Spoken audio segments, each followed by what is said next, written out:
Olá, telespectadores, boa noite para todos, tudo bem com vocês? Estamos aqui para dar sequência ao nosso tema sobre o Anticristo. Nós já fizemos dois vídeos. O primeiro falava sobre o espírito do Anticristo. A parte 2, o vídeo 2, veio abordar propriamente sobre o Anticristo no livro de Isaías. E conforme prometemos, vamos falar sobre o Anticristo no livro de Ezequiel.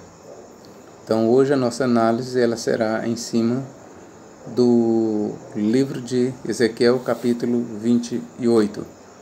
Ezequiel capítulo 28, versículos 11 a 19, é considerado por muitos, por a maioria dos cristãos, uma alusão velada a Satanás. Sobre a questão de estar em foco o rei humano, o rei de Tiro, ninguém discordará, até mesmo aqueles que veem aqui Satanás, eles admitem que o rei de Tiro é a menção clara.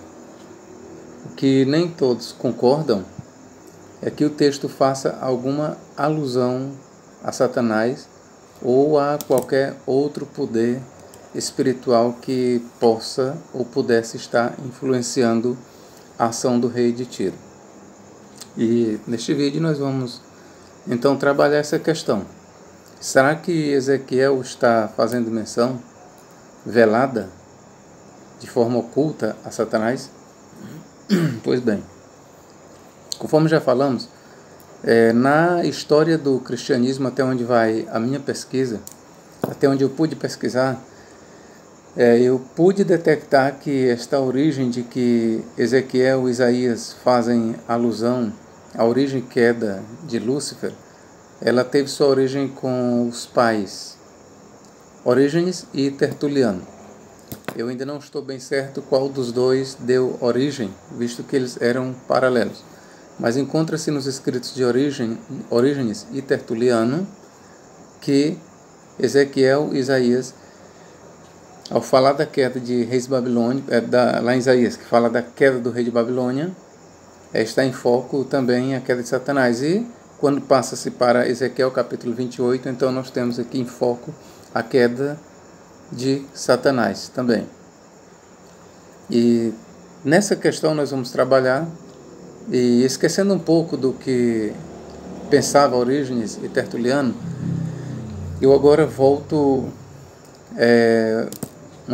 eu faço uma pergunta para você, telespectador, e pergunto: e você? O que você acha?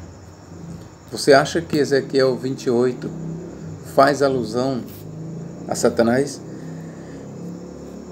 Aí você pode, a partir de agora, dialogar comigo, e você pode até dizer: professor, mas no versículo 13, Ezequiel 28, 13 diz assim: estavas no Éden, jardim de Deus, de todas as pedras preciosas te cobrias o sárdio, o topázio, o diamante, o berilo, o ônix, o jaspe, a safira, o carbúnculo e a esmeralda.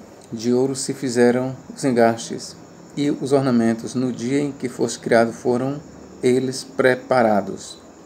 Professor, não está em foco aqui Satanás, porque aqui diz que estavas no Éden. E quando a gente lê em Gênesis capítulo 3, nós vemos lá a presença de Satanás no jardim do Éden. E eu respondo para você sim. Quando nós lemos Gênesis capítulo 3, nós de fato vemos a presença de Satanás disfarçado numa serpente. Pelo menos é assim que a maioria dos teólogos acreditam. Eu particularmente também acredito que ali se trata de Satanás. E é assim que a tradição judaica posterior acreditou, é assim que o cristianismo acredita, e assim por diante. Porém, eu quero chamar a sua atenção para um detalhe. Em Gênesis capítulo 3, nós não temos apenas a presença de Satanás no jardim do Éden. nós temos também a presença de Adão e Eva no jardim do Éden.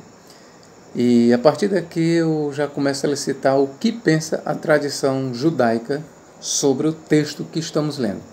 O Talmud Bavli, ou Talmud babilônico, ele, ao fazer menção a essa passagem de Ezequiel, ele vê aqui uma alusão a Adão. Quando o texto diz, tu estavas no Éden, jardim de Deus, e quando prossegue falando sobre as pedras preciosas, ouro, aquele negócio todo, então, de acordo com a interpretação talmúdica, o que nós temos aqui é uma referência ao estado glorioso de Adão, antes de cair em pecado. O Talmud ele vem nos dizer que Ezequiel está nos levando, está nos remetendo para o passado do Éden, mas em relação à glória que Adão tinha antes de pecar. Portanto, prossigamos a leitura. Aí diz aqui, vou ler de novo o versículo 13. Estavas no Éden, jardim de Deus, e todas as pedras preciosas te cobrias. O sárdio, o topázio, o diamante, o berilo, o ônix, o jaspe, a safira, o carbúnculo e a esmeralda de ouro, e o ouro se fizeram, e os engastes, e os ornamentos, no dia em que foste criado, foram eles preparados. Pois bem, você pergunta, professor, mas eu fui ensinado que essas pedras aí é uma referência à terra antes da queda de Satanás. Eu fui ensinado que a terra era coberta de ouro, de todas as pedras preciosas, era uma terra dourada, toda rica em minério. E com a queda de Satanás, simplesmente a terra entrou em um caos. Eu também fui ensinado assim, meu querido. Eu também fui ensinado assim, meu irmão. Eu também leio nos livros, assim, principalmente nos livros de cunho dispensacionalista e outras escolas. Eu também fui ensinado assim, que aqui é uma referência à terra original, que era de ouro, de diamante, e com a queda de Satanás, tudo isso se desfez e a terra entrou em um caos. Também eu fui ensinado assim. Agora, eu pergunto para você, será que Ezequiel está dizendo isso? Olhe bem no meu olho, olhe bem para mim e responda-me. Você acha que Ezequiel está falando da terra em seu estado original antes da queda de Satanás? Será que isso não é ler demais no texto? Será que nós não estamos lendo demais no texto ao assim falarmos? Professor, mas então essas pedras, o que seriam elas? Ainda de acordo com a interpretação judaica, e eu quero aqui lembrar que a interpretação judaica, talmúdica, ela registra uma crença anterior ao cristianismo.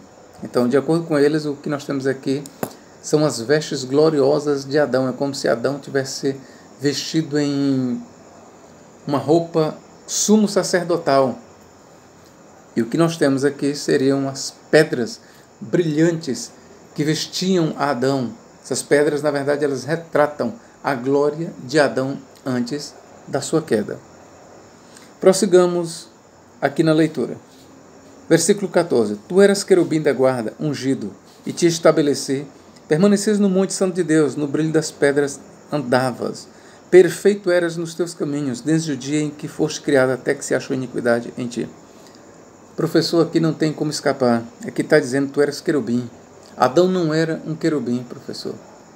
De fato, Adão não era um querubim. E eu lhe pergunto, e quem lhe disse que Satanás era um querubim? Professor, mas eu leio nos livros. Eu leio isso nos livros. Ah, você lê nos livros. Mas a Bíblia em nenhum momento diz que Satanás era um querubim. Diz? Se diz, me mostre. A Bíblia em nenhum momento diz que Satanás era um querubim. Concordo sim que ele era um ser angelical, mas nem todo ser angelical é um querubim. E em nenhum momento a Bíblia diz que Satanás era um querubim antes de pecar.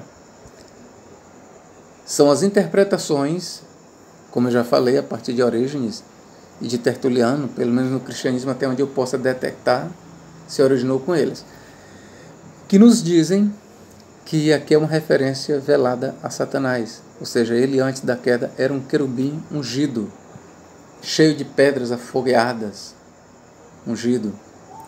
Mas o próprio texto ele não está dizendo que é Satanás. Se você fizer uma leitura mais atenciosa, se você se aprofundar mais um pouco na história, se você conhecer outros pontos de vista, eu tenho quase que certeza que se você não abandonar essa ideia, mas você não falará com tanta certeza que aqui é Satanás. Em nenhum lugar a Bíblia diz que Satanás era um querubim. É por isso que em algum vídeo meu, que eu falei sobre sola escritura, uma lenda, de fato é uma lenda, aqueles que dizem, eu só sigo a Bíblia. Não, meu irmão, você não só segue a Bíblia, você segue também a tradição patrística. A Bíblia em nenhum lugar diz que Satanás era um querubim. A Bíblia em nenhum lugar diz que Satanás caiu do céu porque se revoltou contra Deus. Em nenhum lugar. Foi Orígenes e Tertuliano quem trouxeram essa interpretação para dentro do cristianismo. E essa interpretação de que Satanás era um anjo de luz, de glória, nós podemos encontrá-la de uma certa forma mais antiga do que os pais, ali no livro de 2º Enoque. Se eu não estou equivocado, e se os estudiosos não estão equivocados, eles dizem que aquele livro de 2º Enoque foi escrito no 1º século da era cristã. Se isso é verdade, então a ideia de que Satanás era um anjo de luz e que ele caiu do céu com uma boa parte dos anjos, ela nasce ali no livro de 2º Enoque. Ok? Mas quando ela entra no cristianismo, ela entrou por meio de Tertuliano e Orígenes. Mas a Bíblia Sagrada mesmo, ela não diz que Satanás era um querubim. É a tradição posterior do judaísmo e os pais da igreja que nos legaram essa teoria, essa ideia de que o texto que nós estamos lendo de Ezequiel faça menção a Satanás. O texto mesmo jamais diz que o querubim era Satanás. Professor, então, o que rola na mente do profeta Ezequiel? E por que ele fez menção a querubim? Veja bem, assim como nos versículos 11 e 12, quando ele diz, estavas no Éden, jardim de Deus, assim como ele nos está remetendo à pessoa de Adão, na sua glória, antes de pecar, o que ele está fazendo aqui é comparando a glória do rei de Tiro, Itubaal II, segundo os historiadores nos dizem, aqui esse rei de Tiro ele não é outro senão Itubaal II. O que o autor está satirizando é de forma satírica, sarcástica que ele está falando. Ele chega a comparar a glória de Itubaal II, o rei de Tiro, à glória que Adão tinha antes de pecar. Ele está dizendo, tu eras o sinete da perfeição. O que ele está dizendo é exatamente isso. Olha, ó rei de Tiro, tu eras o sinete da perfeição. Rei de Tiro, tu estavas no jardim do Éden. Ele está comparando a glória de Tiro com a glória que Adão tinha antes de pecar. E quando ele passa aqui para o versículo 14, diz, tu eras querubim ungido, e te estabeleci, permanecias no Monte Santo de Deus, no brilho das pedras afogueadas. Ele usa uma outra metáfora, uma outra símile, uma outra comparação, e ele pula de Adão para o querubim. E ele agora passa a comparar a glória do rei de Tiro com a glória que tinha o querubim. Assim como aquele querubim era magnífico, era cheio de glória, cheio de pompa, assim ele diz que era o rei de Tiro, pomposo. No capítulo 27, você vai ver que ele já descreveu toda a riqueza, todo o poderio da cidade de Tiro, do império. Aqui no capítulo 28 ele está então agora se dirigindo especificamente ao rei de Tiro. E por que Tiro e Tubal II? Por que este rei de Tiro, ele era um ser glorioso? Por causa do seu império. E o seu império era glorioso por causa da sua inteligência. De forma sarcástica, Ezequiel ele vai dizer: tu eras mais sábio do que Daniel. Isso você tem que entender que ele está falando em tons sarcásticos. De fato, ele não era mais sábio do que Daniel, mas ele se julgava. E Tubal II, o autor, Ezequiel, está criticando ele pela sua presunção, pela sua arrogância. E Tubal II, ele se considerava um Deus. Assim como o rei da Babilônia, lá em Isaías, dizia: eu subirei ao céu, acima das estrelas de Deus exaltarei o meu trono. Ele falava com ar de arrogância. Da mesma forma, o rei de Tiro era arrogante, era presunçoso, era cheio de pompa, cheio de poder, cheio de glória. E ele dizia: eu me assentarei na cadeira de Deus, do lado do norte. Vamos prosseguir a leitura que diz, versículo 16: na multiplicação do teu comércio. Olha o que diz o versículo 16: na multiplicação do teu comércio. Está falando aqui do rei de Tiro. Comércio, você pode ler no capítulo 26 e 27 de Ezequiel, que está falando do grande comércio que tinha Tiro com outras potências, com outras nações. Prossigamos. Na multiplicação do teu comércio, se encheu o teu interior de violência, e pecaste, pelo que te lançarei profanado fora do monte de Deus, e te farei perecer, ó querubim da guarda, em meio ao brilho das pedras. Professor, mas aqui não está falando de rei de Tiro, está assim. Você só tem que entender que ele está sendo comparado, ele está sendo chamado de querubim. Aqui é o rei de Tiro. Acontece que por causa do seu poderio, o império de Tiro tinha muito ouro, muita pedra. O império de Tiro, Ezequiel aqui está comparando a glória do reino de Tiro com a glória de o querubim, ao ponto de dizer, olha o que ele diz: elevou-se o teu coração por causa da tua formosura, corrompeste a tua sabedoria por causa do teu resplendor, lancei-te por terra, diante dos reis te pus. Se você insiste que aqui está em foco Satanás, eu lhe pergunto, quando Satanás caiu, existia um rei sobre a terra? Você vai dizer: não, professor. Ainda que eu quero lembrar que existem certos teólogos que diziam que quando Satanás caiu, existia um rei sobre a terra. Eu não sabia disso, professor. Pois é. Eu tenho bem aqui a Bíblia. Bíblia de Estudo Dake, do Dr. Dake. Ele, nas suas notas, exatamente em capítulo 28 de Ezequiel, ele vai dizer que quando se faz menção a reis que contemplaram a queda do ímpio, aqui é uma prova cabal de que Adão não foi o primeiro homem a ser criado. Segundo Dake, ele vai nos dizer que já existiam nações antes de Adão.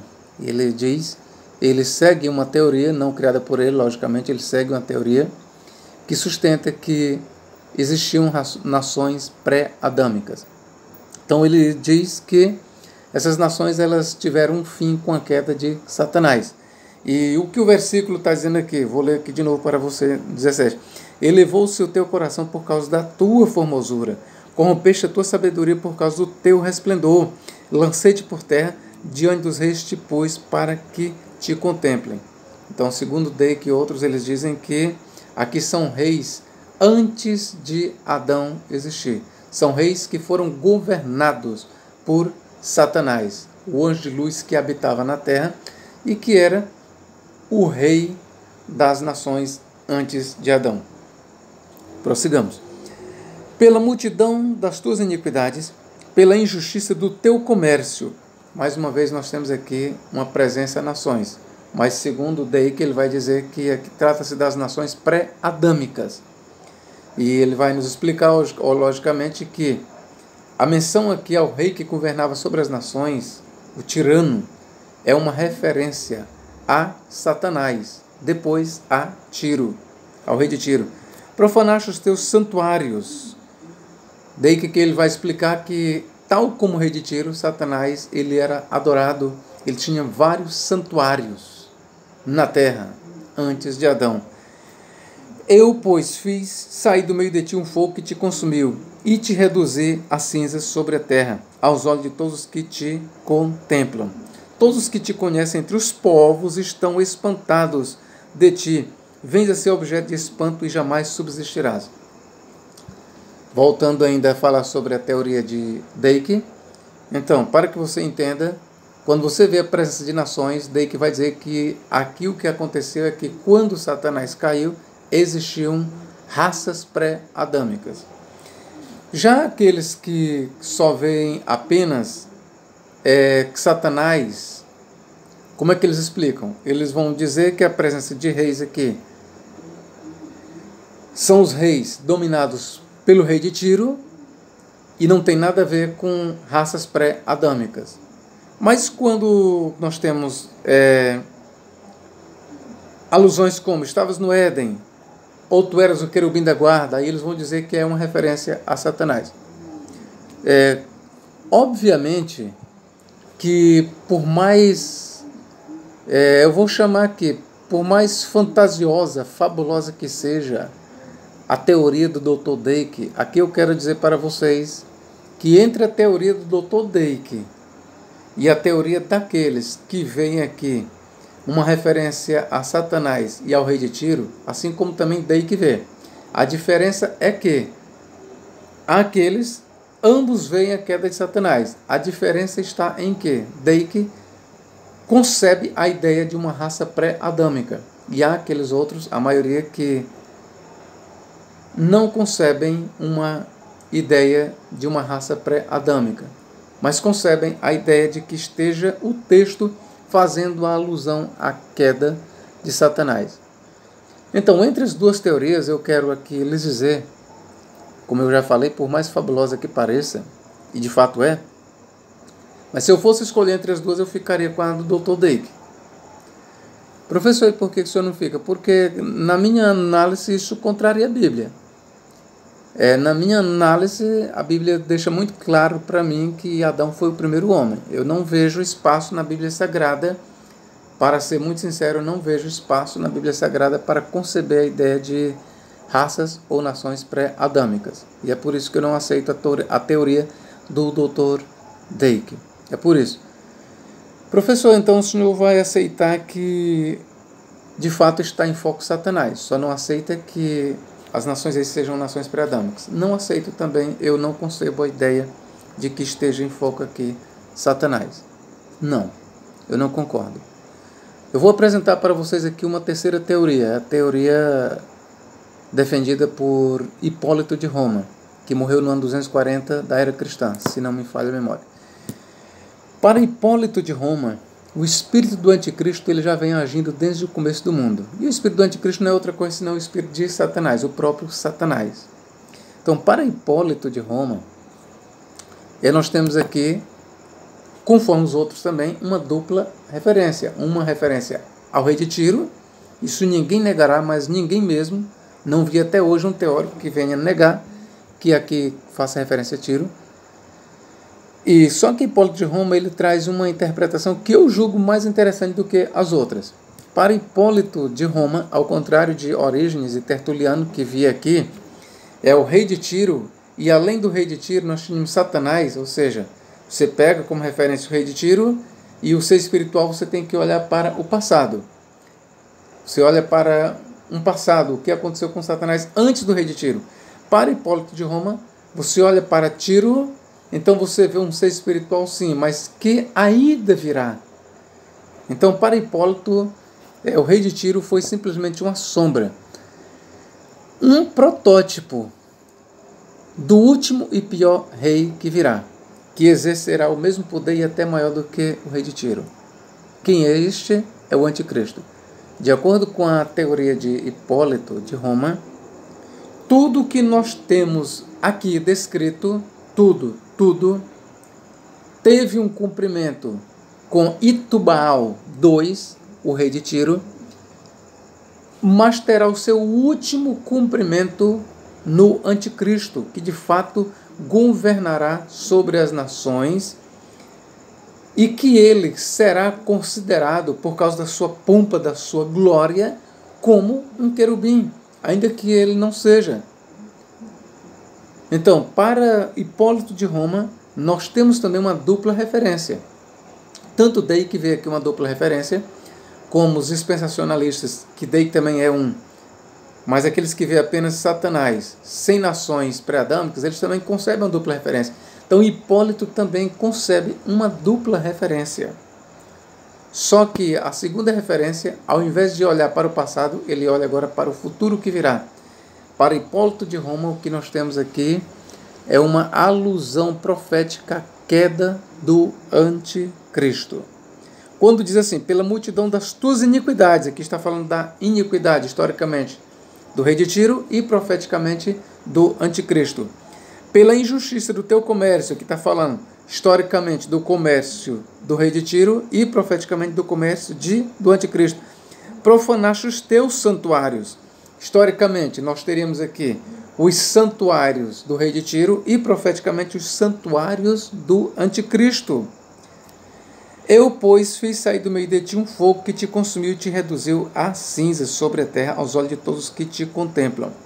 Então, Hipólito de Roma, ele vai nos dizer que aqui, no sentido profético, nós temos a destruição do Anticristo e da besta na volta de Cristo. De acordo com o que nós lemos lá no Apocalipse, capítulo 19, Cristo, quando vier, ele trará julgamento para as nações, trará julgamento para a Grande Babilônia, que é, na verdade, Roma, trará também julgamento, sentença e juízo sobre o Anticristo, que é a primeira besta, e o segundo Anticristo, que é o falso profeta. Ambos, de acordo com o livro do Apocalipse, serão lançados na mesma hora, vivos, no lago que arde com fogo e enxofre.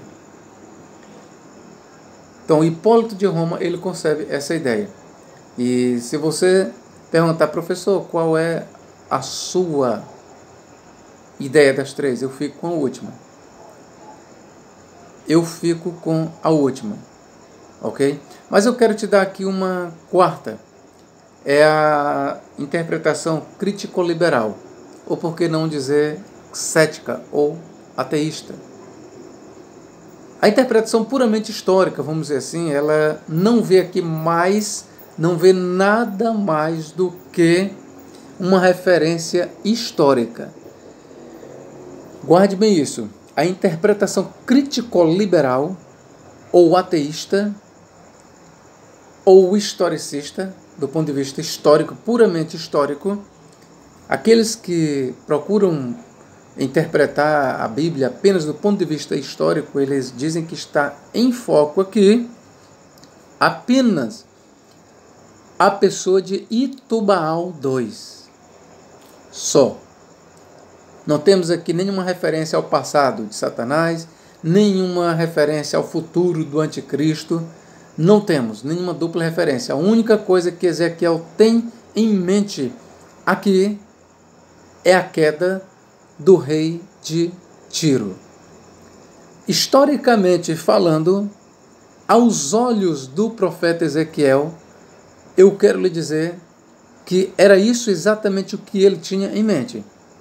Historicamente falando, de acordo com o que o profeta Ezequiel pensava, ele só pensava aqui única e exclusivamente na queda do rei de Tiro. Ele não pensava no que aconteceu com Satanás e muito menos pensava no que aconteceria no futuro com o Anticristo. Ele não conhecia a escatologia cristã. Ezequiel, ele não conhecia a escatologia cristã. Nós temos que deixar isso bem claro. Porém, como nós sabemos que os autores do Novo Testamento, eles se serviam do método da dupla interpretação, é óbvio que os escritores do Novo Testamento, quando eles leram isso aqui, eles sabiam que historicamente estava em foco aqui o rei de Tiro. Mas eles viam aqui também um sentido profético para o anticristo. Vou lhe dar um exemplo bem aqui. Bem aqui diz assim, ó, no versículo 14 diz, ó, tu eras querubim da guarda ungido e te estabeleci e permanecias no monte santo de Deus, no brilho das pedras andavas. Perfeito eram os teus caminhos desde o dia em que foste criado até que se achou iniquidade em ti. Versículo 17. Elevou-se o teu coração por causa da tua formosura, corrompeste a tua sabedoria. E aí por diante. Quando Paulo diz que o anticristo, o homem do pecado, o filho da iniquidade, se assentará no templo de Deus, querendo parecer Deus, é óbvio que Paulo ele tinha, de uma certa forma, em mente, ou pelo menos ele tirou aquelas palavras que ele construiu, ele tirou em parte daqui, tirou em parte lá de Isaías e tirou em parte do livro de Daniel. Então, por isso é que nós vemos que os escritores do Novo Testamento, eles olhando para essa profecia, eles não viam apenas uma questão histórica, mas eles percebiam nisso aí um alcance profético. Daí é que eu lhe digo que, seguindo a linha de pensamento dos escritores do Novo Testamento, eu lhe digo aqui que eu fico com a posição de Hipólito de Roma. Historicamente nós temos o rei de Tiro e, profeticamente, o anticristo. Ainda eu quero lhe lembrar que eu tenho aqui o livro do Dr. Russell Champlin, né, um grande teólogo e teórico. Champlin, ele não concebe também qualquer ideia de Satanás aqui. Para Champlin, ele entende que nós temos aqui a pessoa de Tiro. Claro que ele chega a conceber a ideia também velada para o futuro do anticristo.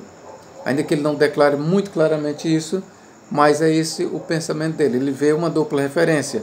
Uma referência histórica para o rei de Tiro e uma referência profética para o anticristo. Porém, Champlin ele não entende que nós temos aqui uma referência a Satanás.